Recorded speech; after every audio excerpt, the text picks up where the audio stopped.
beautiful friends, what is up? How are you? Welcome back to another video.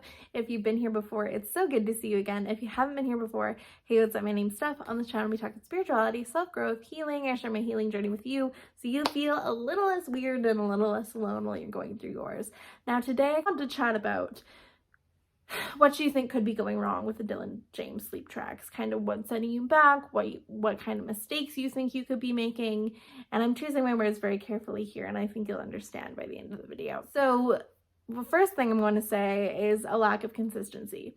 Now, let me just say that I've been listening to the sleep tracks for 2.5 years. I really, really love the changes and the joy they've brought to my life. So I'm always trying to bring the people into my life to this joy. I'm trying to encourage them to listen to the sleep tracks. They're probably so annoyed with me, but the first thing I noticed with these people outside of myself where I'm trying to encourage them is the lack of consistency. Now, when you go through purges or your ego is trying to stop you from doing something, your phone might stop working, your battery might die when it's fully charged, like it might turn off. All of these things are a normal part of the process, but it makes the human mind be like, okay, it's not working, like let's stop trying. And so they lose the consistency. And I think the consistency is the biggest part. Once you can get over that hurdle of the purges and like I don't want to do it, or it's like it's not working, then you're gonna start to feel a lot better and you're gonna be like, whoa, okay, maybe that was just like my body's way or my mind's way of making me stop. So that would be the first thing. The second thing that I would like to share would be, said before, that the changes that you experience, you can experience some really big changes, some really big manifestations coming to fruition for you right away, and that's really exciting. And you can read the comments and the videos and everyone's receiving these massive manifestations and they're having such a great time. And that can be one side, but you can also be having the experience where maybe they're more subtle changes. Maybe it's just behavioral changes that you don't notice until 6 months later where you're like, whoa, I feel different, I react different. I think that when you're looking outside of yourself for those kind of validations, sometimes you won't find it. And I think that more so looking at yourself and being like, hey, I did a really good job like showing up differently in my life today. Hey, I did a really good job not reacting to that in the way that I would in the past. Hey, I did a really good job at like noticing that I got triggered and choosing to continue moving forward regardless. So that would be another one. Next point is going to be switching the tapes super often. Now, Dylan has spoiled us with our choice for videos, and I think that I have been really guilty of like hopping from one video to another because I get super excited about experiencing that in my life. So I want to say that all of the tapes kind of have the same foundational beliefs in which you're loving yourself, you're good enough, you're worthy, you deserve everything you want.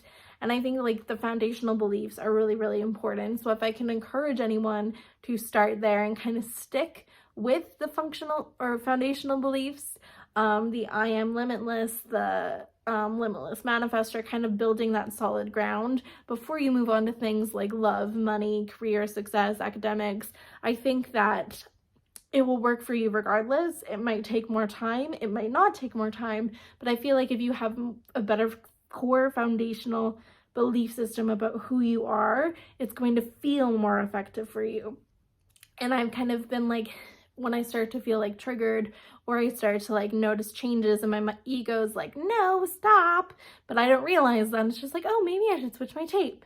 Oh, maybe I should do this. Oh, maybe I should do that. And then I'm not consistent with the tape, whether it be for 21 days or for however long I feel that I need. And I always find myself like coming back to that tape and being like, okay, like let's actually give this a fair shot. So your ego might be trying to get you to switch tapes super often, but I want to encourage you to just stick through it until you stop feeling those urges to switch the tape and you start to feel better and you start to notice your behavior changing. My last point is kind of, it's hard to say because I know that like we've been so conditioned to ruminate on our past and focus on our past and focus on the negative things in our life, right? And that's what we're trying to change. But I noticed that in the beginning, for me at least, I found myself like continuing to focus on the things that I didn't want in my life, continuing to focus on the things that I didn't necessarily like. And so I was like counteracting all of the work that I was doing during my sleep tapes. And I think that like the tapes still work, but it will take time for you to notice those changes. So making an active decision in your waking life to show up as a different person, to know that you're worthy, to show up as the person who gets whatever they want, to show up as the person who's going to confidently go into that meeting or that date or whatever, to show up differently, knowing that like down the line and in the moment, the tapes are going to do what they need to do, but you need to show up for yourself as well. So not trying to focus on the past, not trying to look for external evidence that it's working. You literally need to be the change. You need to be the evidence that these things are working for you. So that is kind of like where people struggle a little bit, because they're like, I'm not seeing any changes. I'm like, you are the change. That's what Dylan says. You are the change. Like, show up for yourself. You deserve it. If you really knew that you deserved the world, how would you act? If you really knew that you deserved love and respect, how would you act? And showing up like that every single day.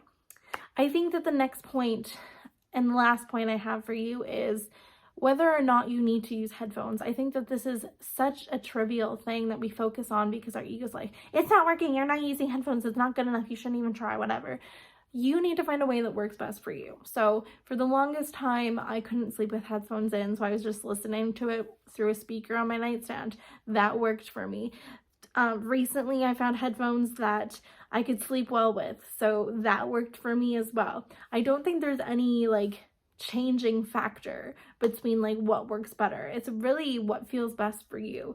And I would say that the consistency and the showing up for yourself is so much more important than the trivial aspect of like how you're listening to the tapes. If you are listening to the tapes, if you are making an active effort every day to listen to the tapes, if you are doing your best, if you have an off day and you forget or you've fallen off the wagon, if you make the decision to come back, that is what's important.